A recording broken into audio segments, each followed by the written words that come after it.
इस वीडियो में सही कर्म और व्यवहार के बारे में बताया गया है। साम्यक व्यायाम और कार्य। साम्यक व्यायाम क्या है? समय प्रयत्न, प्रहार प्रयत्न, भावना प्रयत्न तथा अनुरक्षण प्रयत्न, इन 4 प्रकार के साम्यक प्रयत्न हैं। बिच्छू साम्यक प्रयत्न क्या है?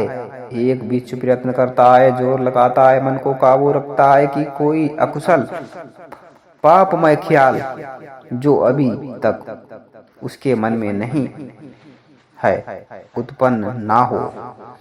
वह अपनी आंख से किसी सुंदर रूप को देखता है, लेकिन उसमें आंख नहीं गड़ाता, ना मजा लेने का प्रयत्न करता है, क्योंकि कहीं चक्षु अर्थात आंख के असमय से लोभ, द्वेष आदि अकुशल पापमय ख्याल घर न कर ले। उन पापमय ख्यालों को दूर रखने के लिए प्रयत्न करता है, अपनी आंख को काबू में रखता है, अपनी आंख पर संयम रखता है। वह अपने कान से सुंदर शब्द को सुनता है, नासिका से सुगंधित किसी भी वस्तु को या किसी भी सुगंध को सूंघता है, और जीभ से रस चखता है, शरीर से स्पर्श करता है, और मन से और बुद्धि से सोचता है। अपने मन को काबू में रखता है, अपने मन पर संयम रखता है। बिच्छू इससे संयम प्रयत्न, इसे जो है संयम प्रयत्न कहते हैं। और प्रहार प्रयत्न क्या है? वो यह है, प्रयत्न करता है, जोर लगाता है, मन को काबू में रखता है कि ऐसे अकुशल पापमय ख्याल जो उसके मन में पैदा हो गए हैं वह दूर हो जाएं, और उसके मन में जो काम भोग की इच्छा उत्पन्न हुई है, जो क्रोध उत्पन्न हुआ है, जो हिंसक विचार उत्पन्न हुआ है, वह ऐसे कभी अकुशल पापमय विचारों को जगह नहीं देता, छोड़ देता है, नष्ट कर देता है, मिटा देता है। बिच्छुओं, योग अभ्यासी बिच्छू को समय समय पर 5 बातों को मन में स्थान देना चाहिए। बिच्छुओं, यदि किसी बिच्छू को किसी बात पर विचार करने से, किसी चीज को मन में जगह देने से तृष्णा, द्वेष तथा मूढ़ता से भरे हुए अकुशल पापमय विचार पैदा हों, तो उस बिच्छू को चाहिए कि उस बात को छोड़कर दूसरी शुभ विचार पैदा करने वाली बात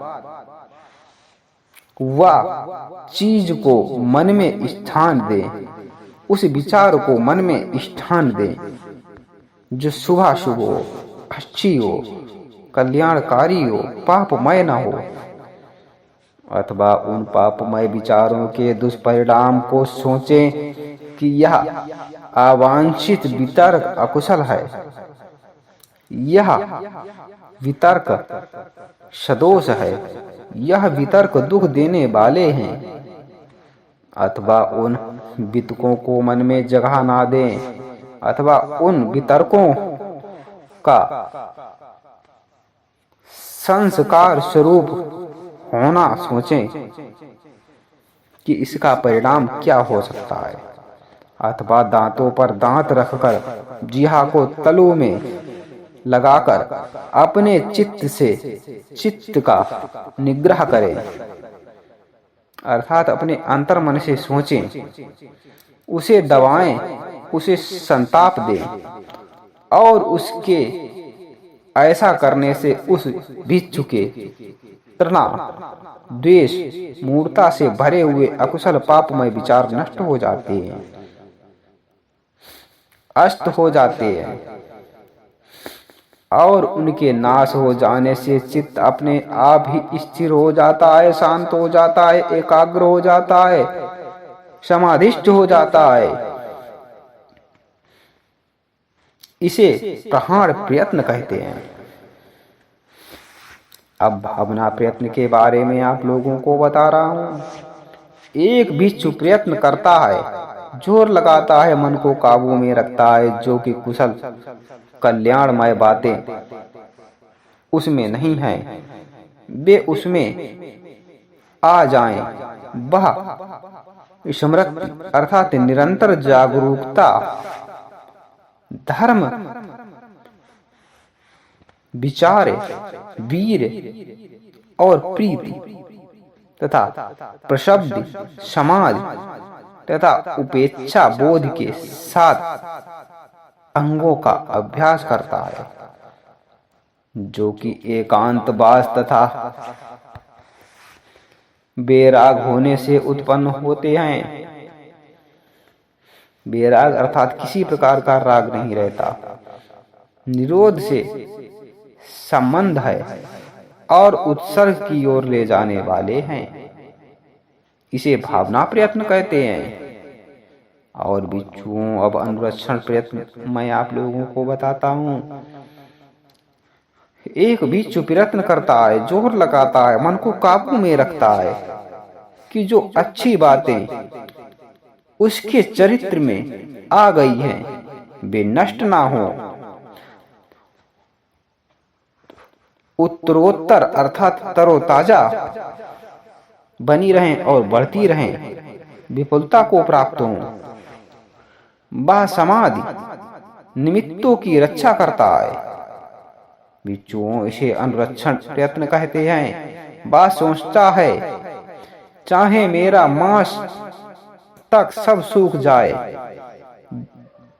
बाकी रह जाए केवल त्वक, नसें, हड्डियां, जब तक उसे जो किसी भी मनुष्य के प्रयत्न से शक्ति से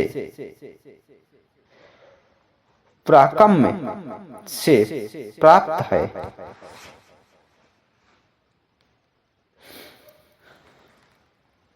प्राप्त नहीं है, पराक्रम आदि से जो प्राप्त है और प्राप्त नहीं है, कर लूंगा तब तक चैन नहीं लूंगा।